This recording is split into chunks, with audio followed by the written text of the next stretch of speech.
Welcome to this edition of the Israel channel. Today I'm again in Israel and I'm talking with a very significant person who has been studying a lot of important stuff when it comes to archaeology here in the land and also fulfilling the biblical commands that you can find in the Torah. So welcome to the Israel channel, Byron Stinson. Thank you. Appreciate you having me again. So last time we spoke a lot about the red heifer. I want to ask you, how did you actually get involved with Israel? So the story actually goes back to my birth. When I was born, it was a bad situation in 1955. My mother had got pregnant, but her husband had already had a vasectomy, so she shouldn't have been pregnant. But it was a very rocky time in my mother's life because she was pregnant with a child that was me, that wasn't going to have a father.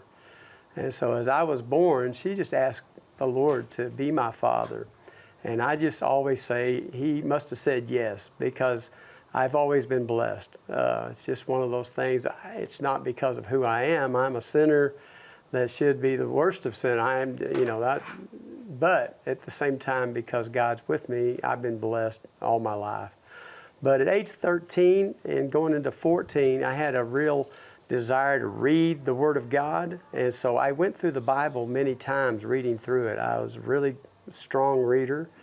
And I had already believed that Yeshua, I believed what Paul taught. Paul taught that we are both spiritual, that wants to do right, but we're also covered in flesh that wants us to sin.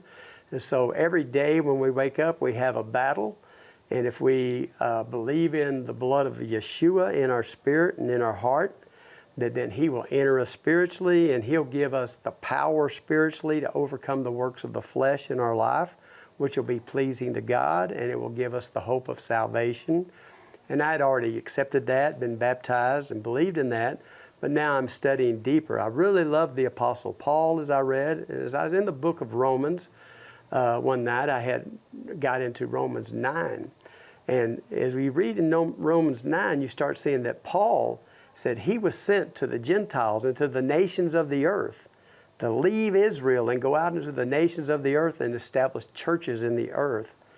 But that he had a heart inside of him that he would ask us in the nations to do all we could for the fathers of faith back, his Jewish fathers of faith, because he loved them, he knew God loved them, and he knew there would become a time of restoration. And he even says in the Word that he would be willing to be damned to hell, lose his salvation, if he could save some of his fathers of faith. So he challenged me. When I read that, even as a 13-year-old boy, as I read that, I thought inside my heart, I thought, wow, I'd really like to help Jewish people. Now you have to realize I was in Texas. There are no Jewish people where I live. I didn't know whether if there were any Jewish people in the world. I had no idea there had been an exile. I had no idea there was a promise of return to the land. I just knew I'd like to do what this man wants. He's taught me about Yeshua, and he wants me to love the Jews, and I thought in my heart, I want to do that. And the minute that I thought that, in my heart, I heard a voice, and it's the only time I ever heard God speak out loud, but I heard Him speak out loud, and He said to this 13-year-old boy, actually, let me rephrase that. He said to someone that was sitting on my right, He said, I'm going to use him with the Jewish people. I got to hear it, but He wasn't speaking to me.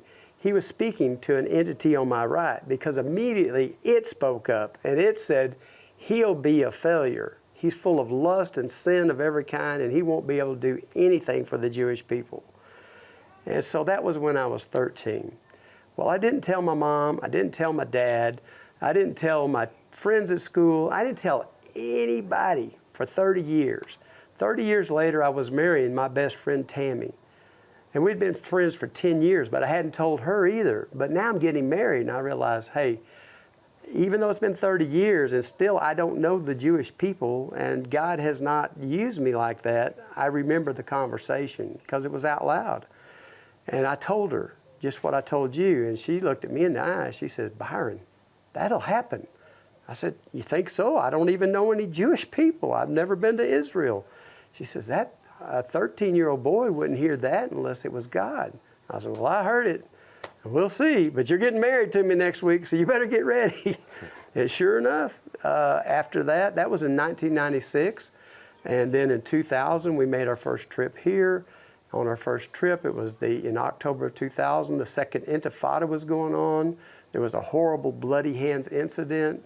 It was everywhere here in Israel about it. No one in the nations heard a word from the media about it. And I realized I really maybe could come here and make a difference of some kind, that this was where God wanted us. So in 2007, we started a foundation called the Father's House Educational Foundation. Website is just fathershousefoundation.com. And through Father's House, we started raising money to send pastors to Israel. Because I felt like if you send one pastor of a church of 500, he's going to be a better pastor after coming here. His church is going to be blessed and be connected to Israel. The church itself, maybe 500 members, will be connected to the community, and the community will be blessed because they know more. So this was a way for me to give back through this foundation and bless pastors, because I had a real heart to see pastors from around the world come. Yeah. We were able to bring pastors from America, from the Philippines, from Canada, from Ireland, from all over the world, really. Different pastors came with us to learn here in the land. And because of that, we started learning about all of the archaeology, the places in the land, the places that prove the Bible true. So one of those places that we would go to understand was the place that's called Gilgal. And I think you asked me about that. You have some questions about Gilgal? Yes, because, you know, Gilgal is, when you read it in the Bible, today there is a sign when you drive in the Jordan Valley, it says Gilgal. And then Samuel anointed the king himself. Yeah, in Gilgal. Yeah. So it has, you know, a significant meaning, yes. Of course. And what is your take on that? So Gilgal is it is the entry place into the land. It is the place when Abraham gets the promise that he's going to come to this land, and the land will eventually be the land that's owned by his descendants, the Jews. He has to come to this land from Ur of Chaldees, and he must follow a water source. And the water source would have been the Jabbok River, which has the fresh water so you can travel through the wilderness. It empties right at a place that's called Adam Bridge on the Jordan River. So if you cross the Jordan River, now you're in the land of Israel. So this is Abraham coming to the land. Later on, what happens is Jacob, after he hears his grandfather has been talking about this promise of this whole land being given to him. You have to remember the family was small, and they hadn't been given the land. There were still Jebusites, there were still Canaanites, there were still people here. And I think Jacob gave up because he decided, I'm going back to Ur of Chaldees. I'm going to go back to my family. So as he's leaving here, God says, not so fast, Jacob. I'm going to show you some things. And he sees, in a dream, angels going to the heaven, up a stairway and down a stairway. He has a dream on a pillar. He sets up a pillar to remember the place. And then he leaves. And when he would leave by Gilgal. So he leaves Gilgal and he goes up the Jabbok River, and he gets back to Ur of Chaldees, and he becomes successful. Somewhere along the way, he must have continued, God reminding him, you remember all the things you saw in the promise of your grandfather, Abraham, and he decides, I'm going to take my wives, Leah and Rachel, and I'm going to go back to the land. Now, I think Jacob thought, this is not going to be too big a deal. I'll just get my stuff and go right back in the land.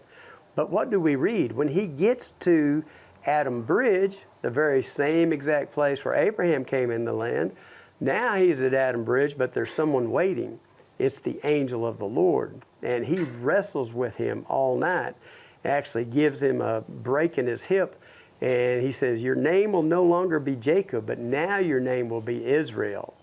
And then he's able to come and start partaking of the promise again in the promised land. So this is at Gilgal. Later on, after he and his family, he got older, they were forced into slavery in Egypt. And then the children of Israel become a great nation in Egypt under slavery, 3 million. God releases them with the work of Moses, and then after they wander in the wilderness for 40 years, God finally says, okay, you're going to be allowed to go into the land. Now, they were in the wilderness down south, and the direct way into the land is to come through Hebron, come right back into the land. But God says, no, no. First, though, you have to go across into the Sinai Peninsula. You have to come up and you have to go and fight against the Moabites, and you have to fight against the Ammonites. And finally, when you get up to the Gilead Mountains and the Jabbok River, you can cross at Adam Bridge at the exact place again, at Gilgal. So Moses at this point is told, you're not going to be allowed to go in because you decided to get angry and strike the rock. So Moses is put away. God doesn't even reveal where his bones are, and he's on the other side of the river. But Jacob is made the leader of the nation, and Jacob takes the tribes of Israel to come across the Jordan River, and he does a great miracle. Joshua, you mean? I'm sorry, excuse me. Yes, you're right. Joshua comes across, and there is a great miracle. The waters part, and they cross on dry land. And Joshua says, pick up the stones, and we're going to make an altar at the place of Gilgal to show people in the future, in 2025, I want people to know that those stones are still laying there, and those stones prove the Bible true. So he laid those stones on the ground at Gilgal so that we can come here even today and see those stones. So thankfully, God was kind enough to me to find and meet an archaeologist named Adam Zertal, who had found those stones just in the late 1990s, and that we were able to go to that place and make a road in there and a parking lot where people from the nations of the earth, as they're here on tour, can stop at Moshav Argamon, where the primary Gilgalim is, and see those very stones and know the story of the Bible's true. So we got to be involved in Gilgal from that side. God, when he uses a place, he uses it over and over and over. And by the way, where the children of Israel crossed with Joshua leading them, this is the exact same place where Elijah goes up into heaven on the chariot of fire. He doesn't die, but he goes to heaven. And this is the exact same place where John the Baptist, with the spirit of Elijah on him, shows up and baptizes Yeshua at the very same place. You see, God using the land just like he does his word, he's very exact and very perfect with all the places in the land. That kind of perfection doesn't come from a storybook. It comes from a God who laid these things out from the foundation so we can know he is the true hope. If anybody says there's no evidence of God, they've never come and looked at the stones of Israel. The rocks of Israel are crying out to the glory of God. And if you haven't been here, start planning your trip. If your pastor hasn't been here and you're a leader of a church, shame on you for not having already got the money together and put your pastor into a bus and make him come here and study here in the land. This is where the spirit changes, and this is where we see the physical. And this is my passion, and this is what God has done in our life, mine and Tammy's life, is be here and try to say to the nations of the earth, God's promises are true, his word is accurate, and you can trust it, and you can have by faith believe in everything that he's written in his word. Yes. Yes, I think it's very, very important what you say, that to come here into Israel, to visit, to experience the country, and then you also have the connection from what is written in the Bible to the land itself. Amen. And it goes into your soul and heart, and you will be a changed person It's afterwards. transformational. Yeah. It's wonderful what it does to you. And by the way, the media is going to try to scare you from coming. I've already been here over 90 times. I live here 6 months out of the year, many years. And so, my friends, I can tell you, I sit here on this balcony where we're sitting. In 2014, I watched 5,000 rockets blow up in the sky right above me because Israel knocked down every rocket that Hamas shot towards my house. So whenever the Iranians decided to do that in April of 23, I watched then 400 ballistic rockets get shot out of the sky right behind me. Yes, the enemies want to destroy what God is putting together, but if it's God, and He promised when He brings His people back here, He'll stand over them. If you come and stand with them, He's going to stand over you too. And you can feel perfectly secure when you're here. The children of Israel play in the streets. They walk to the store, they get ice cream, they're beautiful. Their families are beautiful. They'll run to help you if you have any trouble. You have a flat tire, 3 guys will stop and help you change it. You are welcome here.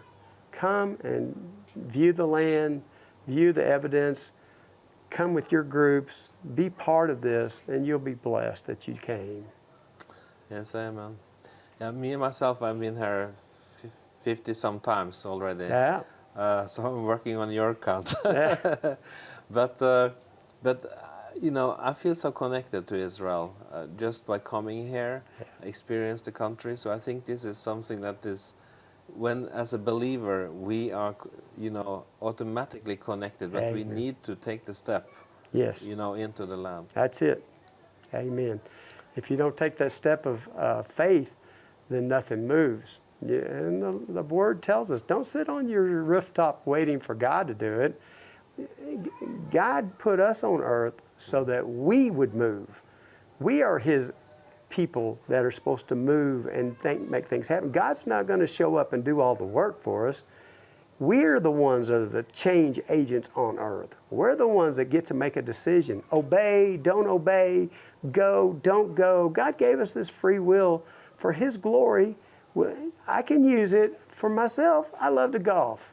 I could retire on a nice golf course and golf every day. I'm not against that. I love to golf. But I made a decision that people need to know that the truth of God is in Israel and that we have salvation in no one else. And it's worth more than a round of golf. It's worth more than a Super Bowl ticket. It's worth more than anything else just to come and know that you're in the presence of God right here in His land and that everything He promised, He does. His people are here. We are His people grafted in here, and He is moving forward, and He's going to be honored in all the earth. We don't have to be afraid of the work of the devil. We just have to love each other, love God with all of our heart, and just keep moving forward and doing what God sends us to do. You mentioned B'nai Israel, your organization here. Yes. You are also purchased this place in Shiloh for the red heifers. Actually, let me clear that up just a little bit. We didn't, with Shiloh, we made an agreement with them. The red heifers are there because it's their place, it's a government place, but they made an agreement with our organization, B'nai Israel, to help take care of the red heifers and show them to the world. The place that we were able to purchase 13 years ago is on the Mount of Olives, and it's the place where the ceremony must take place. God gave us the exact place where the ceremony of the red heifer has to happen across on the Mount of Olives. That land never becomes available, but because the Lord wanted it, B'nai Israel, which means to build up Israel, was able to get that piece of land about 13 years ago. So we have the place for the red heifer ceremony, we have the heifers, and we're waiting for the world to say, yeah, we want to see the temple of God built. We want to see a house of prayer for all nations. We want to see God honored on that mountain. Now, right now, there's many people that say, oh, no, it's the Antichrist will come. Oh, no, this will be Antichrist temple. Oh, this will be the end of the world. And they're scared. But I ask them the same question. Do you not want the Messiah to come? Do you not want Jesus to return? Because it is written that the Antichrist will come to the temple of God and claim that it's his. And then and it says if it went 7 years, there'd be no more flesh left on earth at that time. It's a time of tribulation. But because of what God ordains, that time's cut in half to 3.5 years, and then the Messiah comes and destroys by his wrath not only the work of the Antichrist, but the work of evil all over the world. He will take care of us at that time. We won't be under the wrath of God. But my friends, we have to be prepared for a time of tribulation. If it wasn't that way, then Jesus would not have warned us of the signs of the tribulation to come. In Mark 13, he says there's going to be wars, rumors of wars, there's going to be earthquakes, there's going to be all these things. But the real sign is whenever the believers in Yeshua start being persecuted. And maybe if you're in America, you say that hadn't happened yet. Well, you didn't go look in Sudan. You didn't go look in all the countries of the world. 80% of the world in Africa and all over the world, the Christians are already being murdered, beheaded. The persecution of the church is alive and moving forward right now. So that should tell us all, if we look a little wider than just our friendly neighborhood, that there is already this persecution of the church. And that's the sign that it's time for this time of tribulation. It's already beginning. So we must be ready. There's going to be someone come and say, you can't buy and sell unless you take my mark. Boy, you better be paying attention when that happens to you. It's going to be hard. You know, I got a bank account and they tell me they're going to shut it down and I can't have my money anymore unless I take that mark. I better be strong. I better be ready to say, nah, I'm not taking your mark. No, I can make it 3.5 years. I know my Savior is coming in 3.5 years. You may kill me in 6 months. I may last the whole 3.5 years. I'm going to do my best to bring as many as possible into the kingdom during that time of tribulation. I'm not looking for a free pass during that time. I'm looking to join Jesus. As he suffered for me, I will suffer with him, and I will do my part in that 3.5 years. I'm setting my mind to that task. And if believers out in the world aren't setting their mind to that task, they won't be ready. They'll fall for these things that seem easier, to go ahead and take a mark of the beast, to go ahead and do things that they really shouldn't do. And so read your word and know we are seeing the tribulation upon the church already. We are seeing all the signs of the coming of the Messiah. And the building of the temple is the sign, sure enough, that we're getting very close. But it's God's temple. Don't think it's not, because Jesus is going to defend it. It's his place. If you think he did a lot when he brought a whip and turned over some tables for Herod, who was Antichrist, just wait till he shows up with the Antichrist and what he does to him and his followers in the last day. He's our king. He's coming to bring peace. He's coming to bring joy. He's coming to bring all the things that we would look forward to, but we better prepare our hearts for a short time of some trouble. That's going to happen. That were some wise words, I think. Our time has come to an end, and I want to say thank you for your participation in this program. And it's of course important for us to stay alert and to stay awake in this time, and prepare for the harder times to come. That's a good word for advice. Thank you so much, Byron. You're welcome. So nice to meet you, and God bless all of your audience. And God bless you in your continuous work for this land. Thank you.